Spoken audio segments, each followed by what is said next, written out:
del Gobierno y el PSOE están tratando de rebajar el impacto de la primera intervención de una comunidad autónoma por parte del Ejecutivo Central que han pactado como respuesta al desafío independentista del gobierno Carles Puigdemont.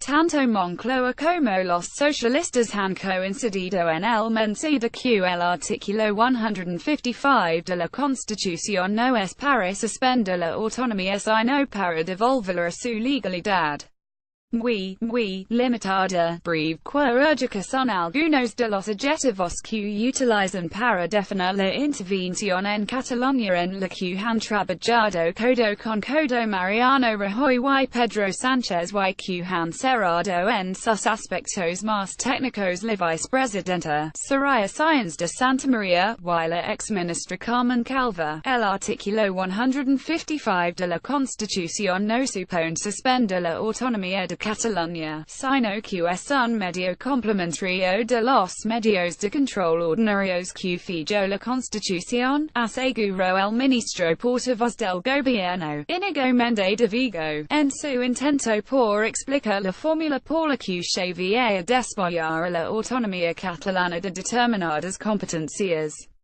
No queremos que se toquen las leyes, sino que Cataluña siga sintiendo cómoda en su autogobierno, dijo en esa misma línea Calva.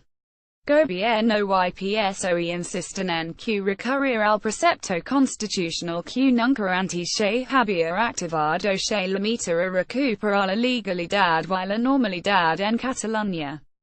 Por eso los socialistas enfatizan que su colaboración con el gobierno ha servido para suavizar las intenciones iniciales del gobierno en determinadas decisiones. ASI, se anotan el tanto de haber conseguido que Rajoy se comprometa a la celebración de elecciones en enero, un plazo que en feraz ven muy razonable. Los tres objetivos a la hora de aplicar este mecanismo constitucional definidos por el gobierno son asegurar la neutralidad institucional. Las instituciones de la Generalitat están al servicio de los secesionistas en lugar de todos los catalanes, garantizar el mantenimiento de los servicios públicos y la recuperación económica, que en estos momentos está seriamente en duda, y preservar los derechos de los catalanes. Aunque el gobierno y el PSOE no ha querido detallar las medidas que serán desveladas tras el Consejo de Ministros extraordinario de este sábado, durante varias semanas han insistido en la necesidad de aplicar un precepto constitucional tan extremo ante la deslealtad de la Generalitat y el desafío secesionista. Intervención limitada para elecciones en enero solo ha trascendido que Mariano Rajoy y Pedro Sánchez cerraron el acuerdo para la puesta en marcha del artículo 155 de la Constitución con la pretensión de que la intervención sea la mínima posible con el fin de convocar unas elecciones en Cataluña con fecha prevista para enero, según publicó el diario.es en exclusiva. Las dificultades para la aplicación de una medida que no había sido tomada nunca en España es una realidad que admiten tanto en el PSOE como en el partido del gobierno.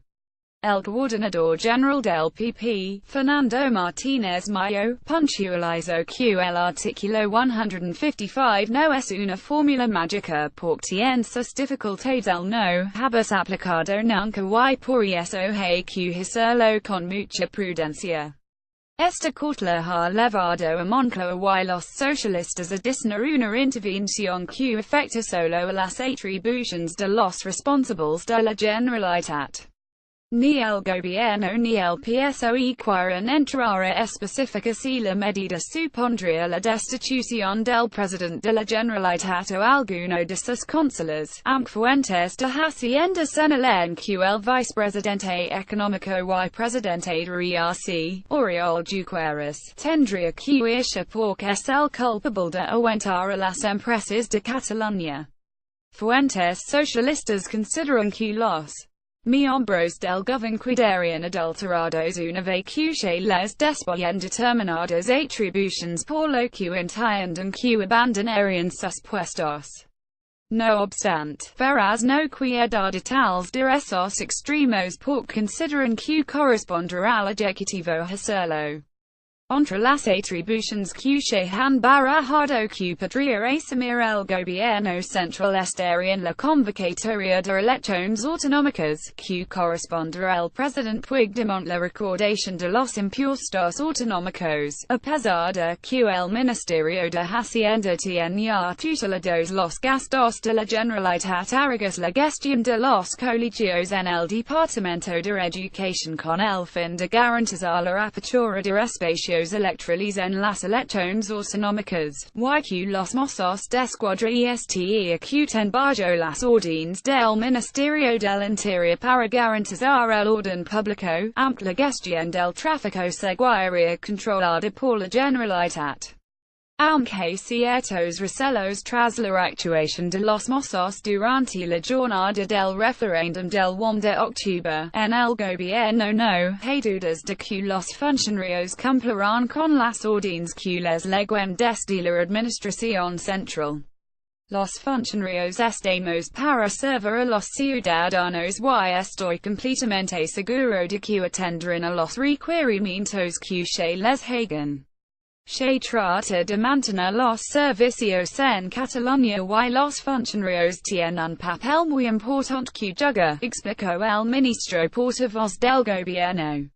Sin embargo, en algunos sectores del PSOE temen que en la práctica el 155 sea inapplicable. Carmen Calvajar ha insistido en que su participación busca precisamente que las medidas sean eficaces y evitar que se produzca lo mismo que el 1. El Parlamento es otro de los asuntos que han estado sobre la mesa. PP, PSOE y Ciudadanos consideran que está suspendido por la actuación de las fuerzas independentistas, que tienen mayoría absoluta y han cancelado la actividad parlamentaria. No hay ninguna actividad en la Cámara catalana desde el pasado 10 de octubre, cuando Puigdemont declaró pero suspendió los efectos de la independencia. Recuperar la normalidad de esa institución es otra de las prioridades del acuerdo. Algunas fuentes consideran que las medidas del 155 pueden conllevar directamente su disolución en el caso de que el gobierno quede de facto destituido, dado que no habrá quien controle ni que ejecute legislar. Sin embargo, otros dirigentes consideran que no es necesario dado que la cercanía de las elecciones ya supone su prácticamente inmediata disolución.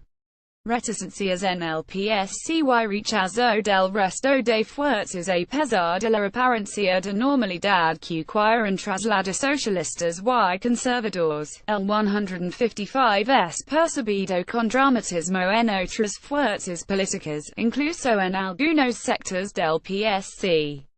El alcalde de Terrassa, Jordi Ballet, amenazó incluso con darse de baja del partido si Sánchez apoyó la aplicación.